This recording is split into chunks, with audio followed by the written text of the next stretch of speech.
Throughout his playing career, Matt Le Tissier was a highly respected and much-loved footballer. His genius on the pitch led to his adoring Southampton fans bestowing him the nickname Le God. He retired as an English football legend.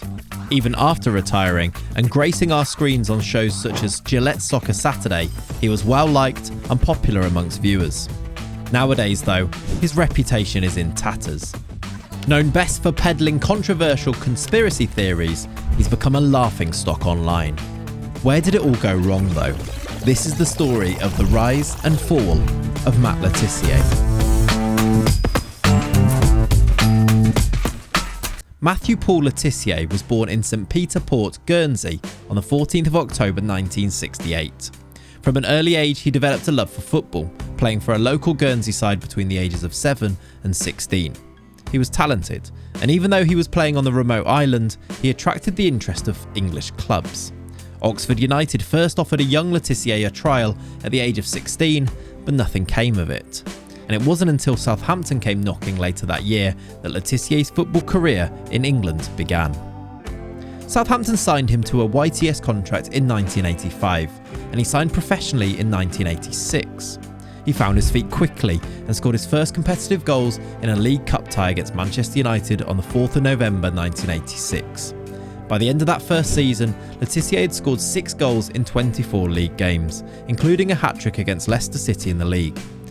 Well, as they say, fortune favours the brave, and although Andrews parried the first shot, Le Tissier wouldn't be denied. A memorable goal and a fine hat-trick for the man. The Saints fans didn't know it at this point, but this was the making of a true Southampton legend. In the following seasons, Le Tissier established himself as a key component in the side. Playing as an attacking midfielder, he scored 20 goals and was voted PFA Young Player of the Year for the 1989-90 season as he fired Southampton to 7th place in the First Division, the club's highest finish for 5 years.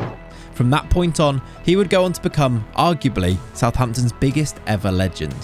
Le Tissier scored 161 goals in 443 appearances for the club, and on converting his 100th Premier League goal on the 2nd of April 2000, he became only the 6th player to reach that tally and the first midfielder to do so.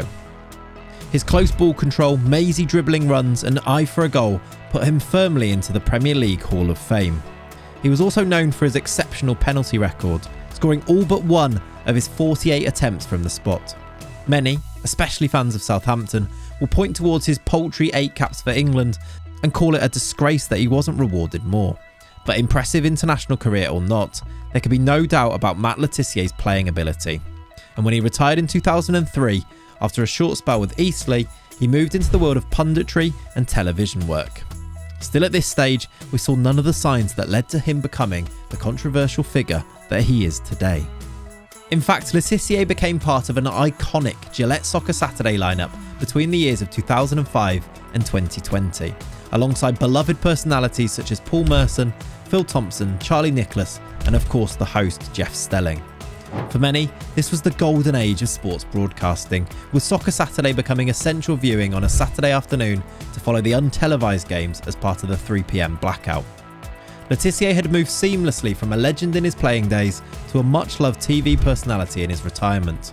That was until things started to unravel though, in 2020. More than 28,000 infected with coronavirus. The latest UK case of coronavirus is the first to be contracted within the country. This is the part of our story where Le Tissier's reputation would begin to plummet. In the August of 2020, Sky bosses began to make sweeping changes to their Soccer Saturday production, explaining that they were taking things in a new direction. Former Liverpool player Phil Thompson was the first to be removed from the show, and this was swiftly followed by the sackings of Charlie Nicholas and, after 15 years in the job, Matt Le Tissier. Sky would release the following statement explaining the decision. "We are changing some parts of our football coverage. Matt, Charlie and Phil have done a great job for us over the years. Leave us with our sincere thanks and very best wishes."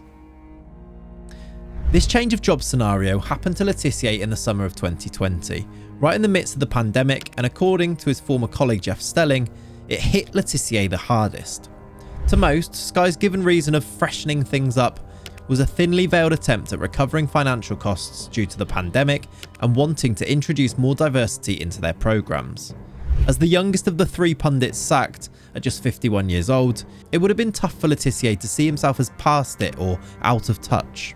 Out of work, and having become increasingly more outspoken in light of the government's handling of the COVID pandemic, Le Tissier's reputation started to take a different, darker route. In fact, Le Tissier himself blames his views on COVID, as well as a reluctance to wear a Black Lives Matter badge on the show, as the real reason that he lost his job on Soccer Saturday. What drove the changes? Once Comcast had bought Sky, it changed overnight. All of a sudden, it was diversity and inclusion and all that stuff. Anti-companies because of your views on coronavirus? I think partially. Yeah, I think that was partially to do with it. Partially to do with my views on Black Lives Matter. Yeah. Not wearing the badge on Sky. I don't think that went down very well. I asked them, does this have anything to do with my posts on social media? To which their reply was, We said we do have to take into account the reputation of our company when it comes to that kind of stuff. So that, for me, was like, yes, basically. He was referencing his social media activity at the time. Le Tissier's views had become more and more inflammatory and controversial.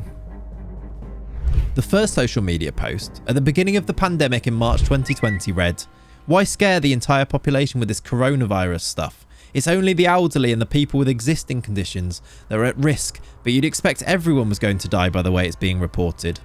And this escalated into comments such as, "Some of those were actors, by the way," when discussing dying patients in Italy, and the claim that ventilators cause harm to patients and PCR tests were entirely responsible for elevating a flu bug into a pandemic.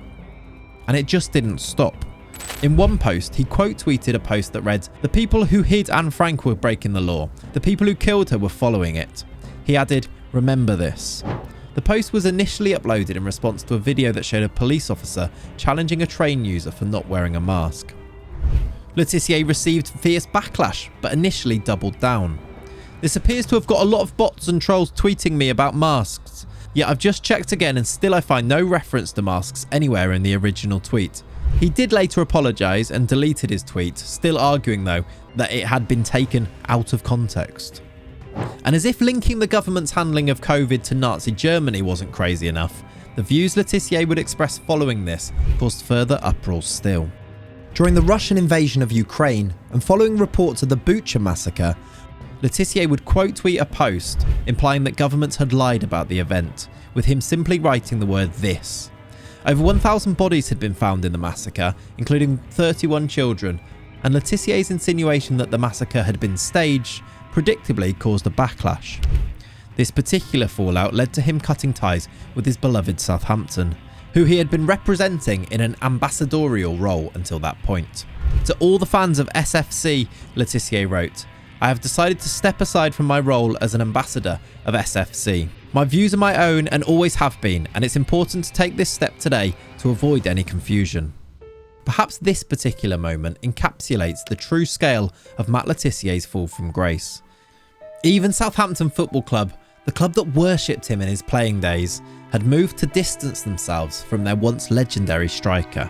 In truth, these are just a few examples out of hundreds of social media posts and countless offhand comments on various podcasts. And the truth is that Matt Le Tissier used to be relatable, warm and funny. These days, he's more polarising. His increasingly extreme conspiracies seem to know no bounds.